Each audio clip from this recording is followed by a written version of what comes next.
The first time I heard those diesel engines outside my bedroom window, I honestly thought somebody had taken the wrong road. 10 seconds later, I pulled back the curtain and realized 6 black trucks had surrounded my front gate before sunrise. And that's when I learned buying a quiet farm in Montana had accidentally put me in the middle of a fight worth millions of dollars. Looking back now, I can laugh at how naive I was, but standing there barefoot on those old wooden floorboards, holding my coffee mug with one hand and staring at those headlights cutting through the morning fog, nothing about it felt funny. A few months earlier, I'd convinced myself I needed a fresh start. My divorce had emptied more than my savings account. It emptied my head too.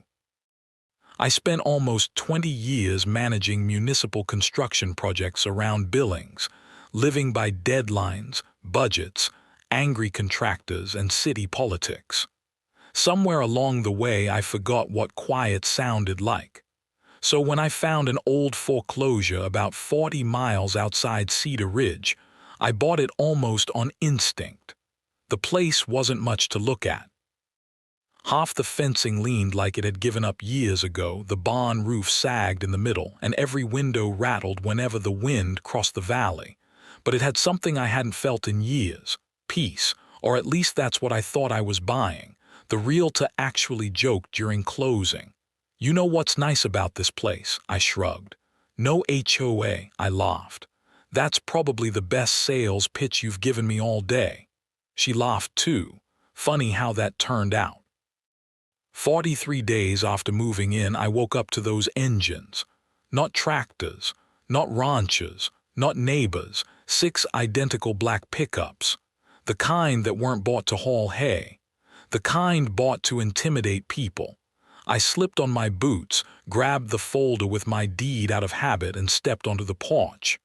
The air still smelled like wet pine from the night's rain, but the atmosphere had changed completely. 20 feet away stood nearly a dozen people wearing matching dark gray jackets with silver lettering across their backs. Iron Crest Property Enforcement. I'd never heard of them.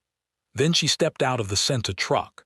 She was probably in her late 50s, dressed better than anyone had any business dressing on a gravel road at 6 in the morning. Sharp navy coat, polished boots that somehow stayed clean walking through mud, silver hair cut perfectly straight. She looked at me the way bankers look at overdue loans. "You must be Daniel Cross," I nodded. "Can I help you?" She smiled, but only with the corners of her mouth. "I certainly hope so." Something about that smile immediately bothered me. "I'm Victoria Hale, president of Blackstone Valley Estates." I waited. Nothing. She seemed surprised I didn't recognize the name. "I'm sorry," I finally said. "Should I know what that is?" A couple of the security guys exchanged glances. Victoria's smile faded just a little. "Our homeowners association." I actually laughed. "I think you've got the wrong address." "No," she answered calmly. "I'm exactly where I intended to be." She reached into a leather folder and pulled out several documents. "Your property now falls within our community jurisdiction. You've failed to register, failed to pay association dues, and failed multiple compliance inspections." I blinked. "I'm sorry." "What?" "You currently owe $28,400. I looked at her, then at the trucks, then back at her. "I bought this farm specifically because it wasn't inside an HOA." She tilted her head. "A boundary revision changed that." "No, it didn't." "It did. It absolutely didn't." The conversation should have ended right there. Any reasonable person would have looked at the county records. She didn't even ask. She already knew she wasn't telling the truth. I opened my folder and handed her the recorded deed. She never touched it, not even once. Instead, she looked past me, way past me, toward the back pasture. Her eyes stopped on something hidden behind the old barn just for a second. Then she looked back at me. "You have 72 hours to comply." "I don't." "You do." "I really don't." One of her security men stepped forward just enough to remind me there were 12 of them and one of me. Victoria never raised her voice. She didn't need to. People who spend years getting their way rarely do. We prefer cooperation, Mr. Cross, and I prefer people staying off my property. For the first time, the smile disappeared completely. You'll reconsider. I doubt it. She held my eyes another second before turning away. As every truck started pulling out, I noticed something strange. Nobody looked at the house. Nobody looked at the barn. Nobody looked at the fields. Every single one of them glanced toward the exact same spot behind the barn before leaving. I stood there long after the dust settled. I've worked around land surveys most of my adult life. People arguing over property lines don't bring private security before sunrise. They bring lawyers, whatever these people wanted. It wasn't about paperwork. Around lunchtime, I found an envelope shoved into my mailbox. No stamp. No postmark. Someone had hand-delivered it. Inside was an official-looking notice claiming my farm had been absorbed into Blackstone Valley Estates 3 years earlier. The map looked convincing at first glance, until it didn't. County maps all follow the same formatting. This one didn't. The seal was missing. The survey number didn't exist. Even the coordinate grid was off. It looked like someone had copied a real county document, then edited it in a hurry. I spread it beside my actual survey map across the kitchen table. Whoever forged this had made one mistake, a big one. The property lines curved around my land in a way that ignored the river completely. Real surveyors don't ignore rivers. Nature doesn't move because someone wants expensive land. I was still studying the papers when I heard a golf cart coming up my driveway. An older man climbed out wearing faded overalls and a Vietnam veteran cap. He didn't introduce himself immediately, just looked toward my barn, then toward the woods, then back at me. "They found you fast," I frowned. "I'm sorry," he stuck out his hand. "Walter Boone," we shook hands. "I've lived over that ridge since Nixon was president." He looked at the fake map in my hands. "They gave you one of those. You've seen this before." He let out the kind of tired laugh that only comes from remembering something you'd rather forget.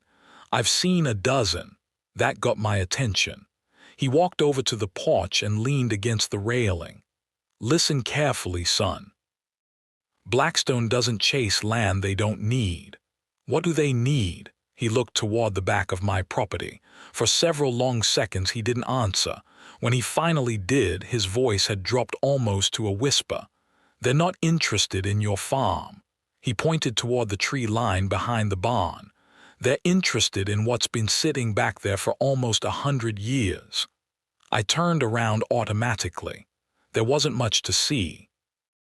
Just an old stone well I'd barely paid attention to since buying the place. "I don't understand." Walter looked me straight in the eyes. "You will." He climbed back into the golf cart without another word and slowly disappeared down the gravel road, leaving me standing there with more questions than answers. And for the first time since buying that farm, I stopped seeing the old well as forgotten history. I started wondering why 6 trucks full of strangers had all looked at it before they left. I wish I could tell you I marched straight out to that old well, pulled the cover off, and uncovered some dramatic secret sitting at the bottom.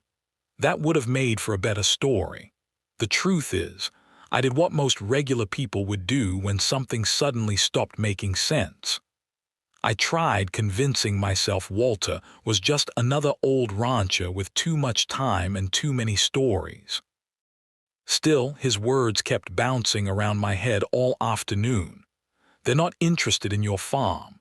They're interested in what's been sitting back there for almost 100 years. So right before sunset, I grabbed a flashlight and walked behind the barn. The grass back there hadn't been cut in years. Wild sage brushed against my jeans as I made my way toward the old stone ring I'd barely noticed during the inspection. It was built differently than most wells I'd seen growing up. The stones were massive, hand-cut, stacked with a precision nobody bothers with anymore. A thick iron lid sat over the opening, weathered by decades but still solid enough that I couldn't move it by myself without a pry bar. I ran my hand across the cold metal and something caught my eye. Fresh scratches. Bright steel underneath old rust. Somebody had tried opening it recently. That was enough to make the hair on the back of my neck stand up. Nobody had lived on this property for nearly 2 years before I bought it. Who had been back here? And why? I didn't sleep much that night. Every time the wind rattled the windows, I found myself looking toward the backyard. Around 2 in the morning, I finally gave up pretending I was asleep, poured another cup of coffee, and sat at the kitchen table going over those fake documents again. That's when another detail jumped out. The surveyor whose signature appeared on the forged boundary map wasn't licensed in Gallatin County. Actually, he wasn't licensed anywhere. By sunrise, I'd already left 3 voicemail messages, one for the county assessor, one for the clerk's office, and one for an attorney I'd worked with years earlier during a municipal land dispute. His name was Nathan Briggs. Nathan wasn't the kind of lawyer who advertised on billboards or TV commercials. He handled ugly property fights that usually ended with somebody very unhappy. We hadn't spoken in almost 6 years, but when he finally called back around 9 that morning, his voice sounded exactly the same. "Daniel, either somebody died or somebody forged paperwork." I laughed. "Funny you should say that. 20 minutes later, I'd emailed everything." He called back before I'd even finished mowing the front pasture. "You weren't exaggerating. I wish I had been. This map is fake." I figured. "No," he interrupted. "I mean criminal fake." He paused for a second. "Somebody invested real money making this look official." "So what do? We prove why." That answer stuck with me, not whether. Why? Because Nathan had seen enough scams over the years to know people rarely commit felonies over nothing. There had to be something valuable underneath all this. That evening, another truck rolled slowly past my gate. Different driver, same black pickup. Same Iron Crest logo. This time I was ready. I stood right beside the mailbox with my phone recording the whole thing. The truck slowed almost to a stop. The passenger rolled down his window. "You settling in okay?" His grin told me exactly what he meant. "I sleep just fine." "Good." He nodded toward the back pasture. "Wouldn't want anything happening around here." Then they drove off. I watched the taillights disappear around the bend. That wasn't a threat. It was an invitation to be afraid.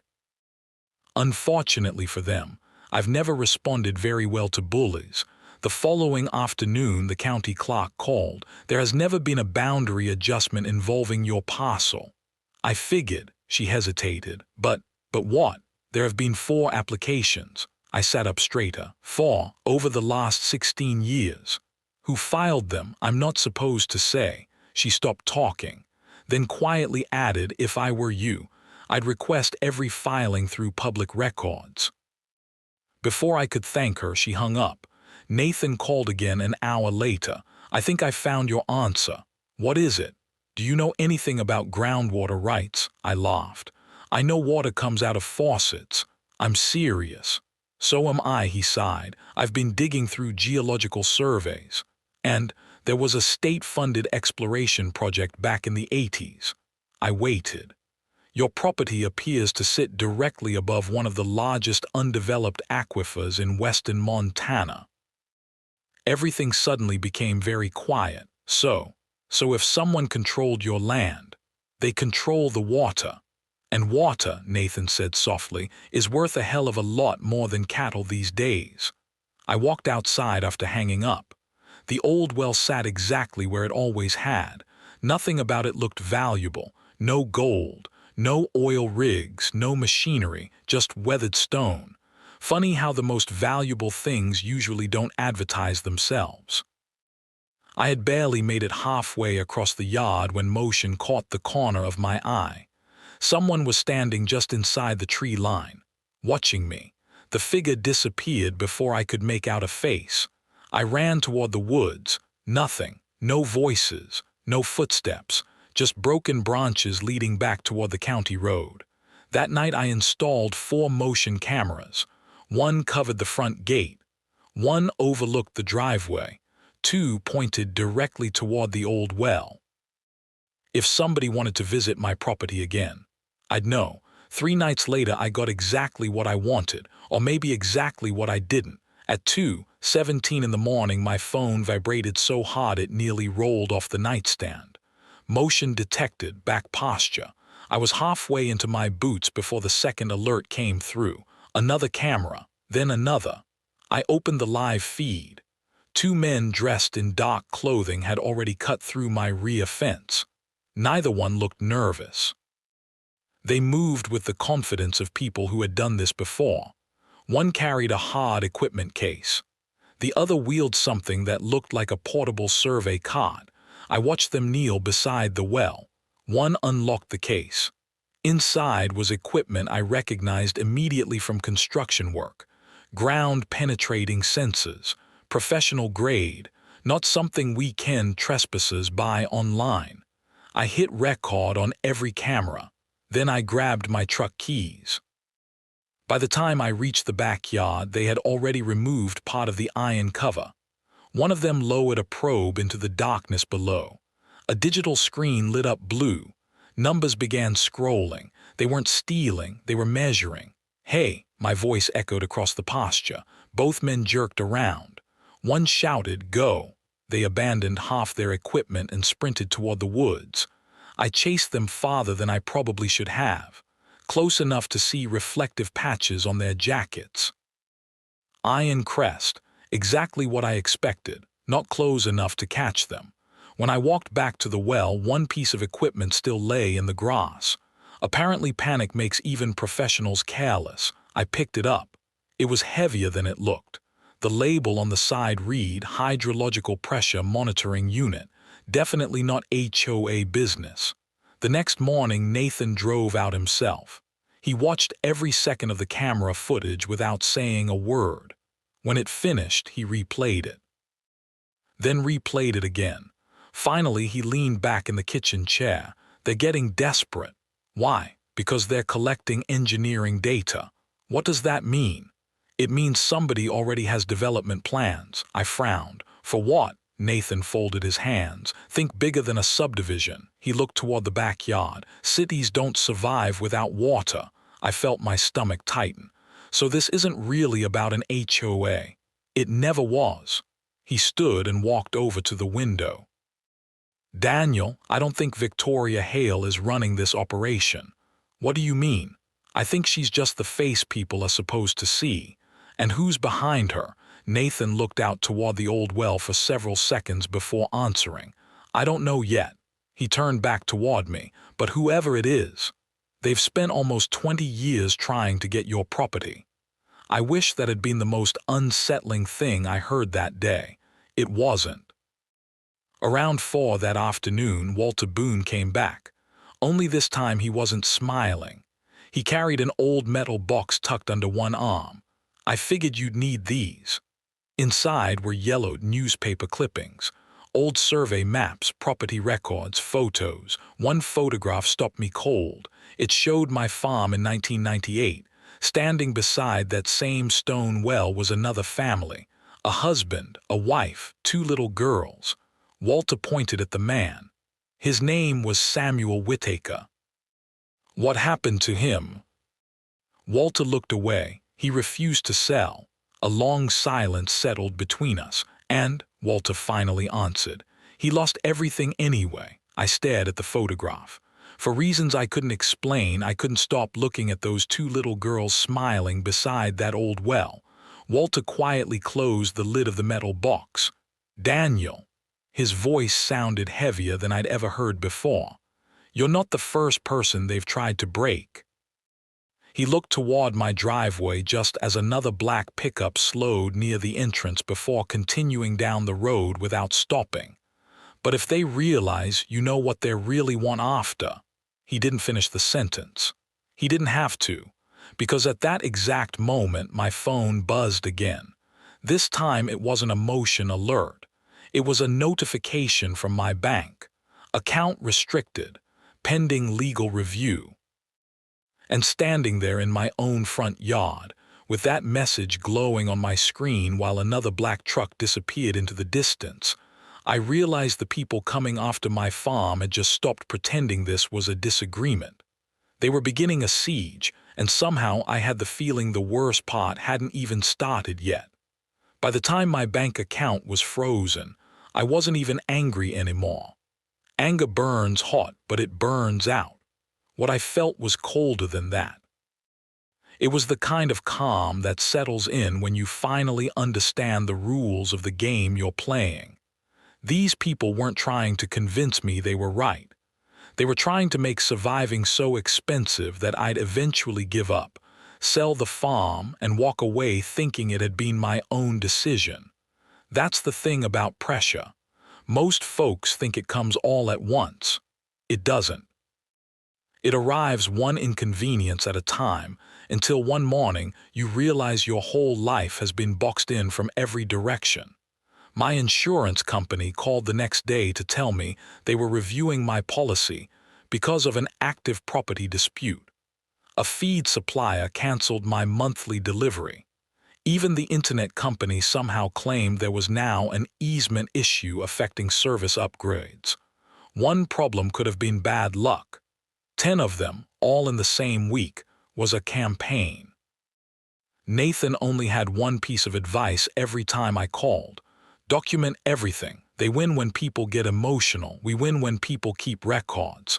So that's exactly what I did. Every letter, every truck, every phone call, every camera clip. I built folders so thick they barely fit inside my filing cabinet. A week later, Nathan called with news that changed everything. I got the county commissioners to schedule a public hearing. I stopped what I was doing. A hearing. They've seen enough irregularities to ask questions. And Victoria, she'll have to answer them. For the first time since those trucks appeared outside my gate, I felt like somebody besides me was finally paying attention. The hearing was scheduled for the following Tuesday. Word spread faster than I expected. By the time Nathan and I walked into the county administration building, every seat inside the chamber had been taken. Ranchers, business owners, local reporters, retirees. People I'd never met were standing against the walls because they'd heard rumors about forged maps and private security companies bullying landowners. Victoria Hale arrived 10 minutes later. She walked in exactly the same way she'd walked onto my property that first morning. Confident, composed, certain she controlled the room. 3 attorneys followed behind her. Iron Crest's operations manager sat 2 seats away. Nobody smiled. The chairman called the meeting to order. Nathan stood first. He didn't waste time. My client purchased property legally recorded outside every existing homeowners association boundary. He placed my deed on the projector. The documents submitted by Blackstone Valley Estates are fraudulent. Victoria leaned toward her microphone. That accusation is outrageous. Nathan smiled. Good, she frowned, because outrageous accusations are easy to disprove. He projected both maps side by side. The authentic county survey, and theirs. Even from the back of the room, the difference was obvious. Nathan circled the missing state seal, the fake survey license, the altered coordinates. Then he calmly looked at Victoria. Would you care to identify the licensed surveyor who prepared your boundary revision? Silence. One of her attorneys whispered something. She cleared her throat. Our administrative department handled those filings.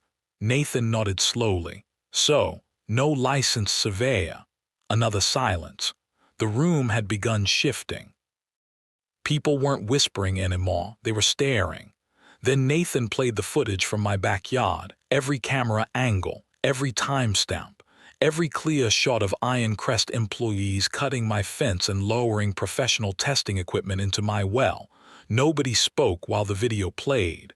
When it ended, the silence somehow felt louder. Victoria finally leaned toward the microphone. Those men were conducting routine inspections. Nathan actually laughed. routine inspections.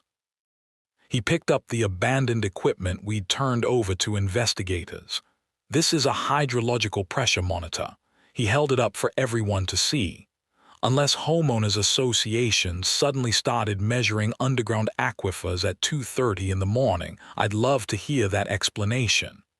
Even a few people sitting behind Victoria chuckled. She didn't. Then something happened that I honestly never saw coming. A woman stood up from the audience. She looked to be in her 70s. Hands shaking, voice steady. My husband lost his ranch because of them. The chairman looked surprised. Ma'am, please identify yourself. My name is Alina Whittaker. The last name hit me immediately. Whittaker, the family from Walter's old photograph. She slowly walked toward the front of the room carrying a weathered envelope. My husband refused to sell 24 years ago.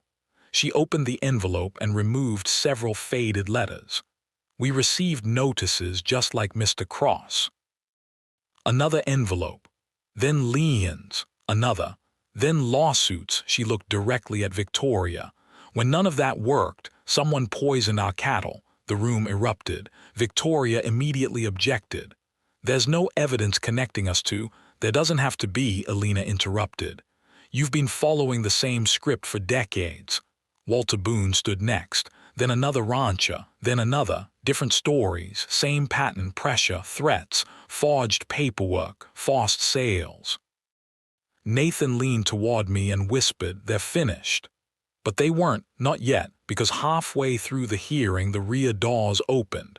County Sheriff Rebecca Sloan walked inside with two detectives. She wasn't smiling. She carried a thick evidence binder under one arm. The chairman nodded. "Sheriff," she walked directly to the podium.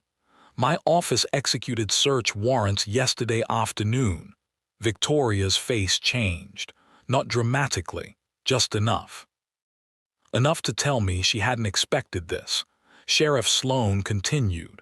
"We recovered internal communications between Blackstone Valley Estates, Iron Crest Property Enforcement, and Horizon Resource Development. Nobody in the room recognized the last name. I didn't either, until she explained.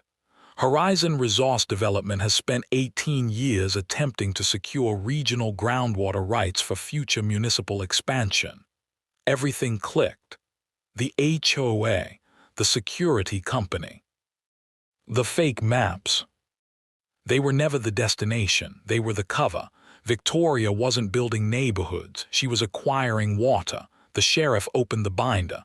We also recovered emails discussing methods to create financial hardship for landowners unwilling to sell. Nathan slowly closed his notebook. He didn't need another argument. The evidence was arguing for him. Victoria finally stood. "This is being taken completely out of context." Sheriff Sloan looked directly at her. "Is this your signature?"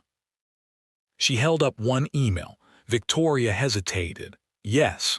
"And did you write, quote, pressure him until the bank solves our problem for us?" Victoria didn't answer. The sheriff read another. "Once cross defaults, Horizon can move before the appraisal." Another silence. Then the sheriff closed the binder. "My office has probable cause to believe multiple criminal statutes have been violated." One of Victoria's attorneys quietly gathered his papers. The other simply stood up and walked out. He didn't even look back. Victoria noticed. For the first time since I'd met her, she looked scared, really scared. The county commissioners recessed for 40 minutes. Nobody left the building. People crowded the hallways, replaying the footage on their phones, talking about the old ranches, comparing stories they'd never realized were connected. Walter sat beside me without saying much. Finally, he smiled. "You know." "What?" "I've waited 20 years to watch somebody tell them no." I smiled back. "So have I." When everyone returned, the chairman wasted no time. After reviewing the evidence presented, he looked toward Victoria. "The commission unanimously rejects every jurisdictional claim made by Blackstone Valley Estates regarding Daniel Cross's property." A wave of applause rolled through the room. He continued. "All liens, assessments, and enforcement notices are hereby declared void." More applause. He wasn't finished. The matter will be referred to the State Attorney General for criminal investigation. Victoria closed her eyes. The sheriff stepped beside her chair. Victoria Hale, she spoke quietly. You are under arrest for conspiracy, fraud, attempted unlawful acquisition of private property, and filing false government documents. Nobody cheered. Nobody celebrated. The room simply watched. Sometimes justice doesn't sound like fireworks. Sometimes it sounds like handcuffs closing. As deputies escorted her toward the exit, she stopped beside me. For several seconds she just looked at me. Then she asked the question I'd been wondering about since the beginning. Do you even know what that water is worth? I looked back at her. It stopped being about money the day you decided my home was something you could steal. She shook her head. No. A sad little smile crossed her face. You still don't understand. Then she walked away. Those words stayed with me longer than I expected. A month later, every claim against my property had been erased.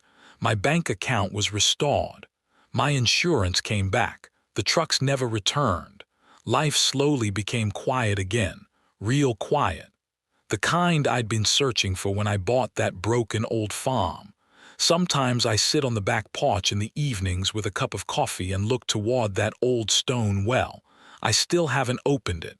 Maybe one day I will. Maybe I won't. In a strange way, it doesn't matter anymore. Because I realized something through all of this. The most valuable thing on that property was never the water underneath it. It was the simple fact that it was mine, earned honestly, protected lawfully, and defended when somebody decided they were powerful enough to rewrite the rules. Walter still drops by every few weeks. We usually end up talking about fences, weather, cattle, and everything except what happened. But every now and then, before he heads home, he'll glance toward that old well and grin. You know they're probably still thinking about it. He's probably right. And maybe that's the part of this story I still wrestle with. Because if Horizon Resource Development hadn't been caught, how many more families would have quietly disappeared from this valley over the next 20 years? How many people would have believed they simply lost a legal fight, when in reality they never stood a fair chance to begin with? That's a question I don't have an answer for. Maybe you do. If you were in my shoes, would you have stayed and fought, even knowing you were taking on people with money, lawyers, and influence? Or would you have sold the farm, taken the check, and started over somewhere else? Let me know down in the comments because I genuinely want to hear where you stand. And if stories about ordinary people refusing to back down against powerful interests are the kind of stories you enjoy, make sure you subscribe and stick around. There are plenty more that remind us why the truth is worth defending, even when it costs more than we ever expected.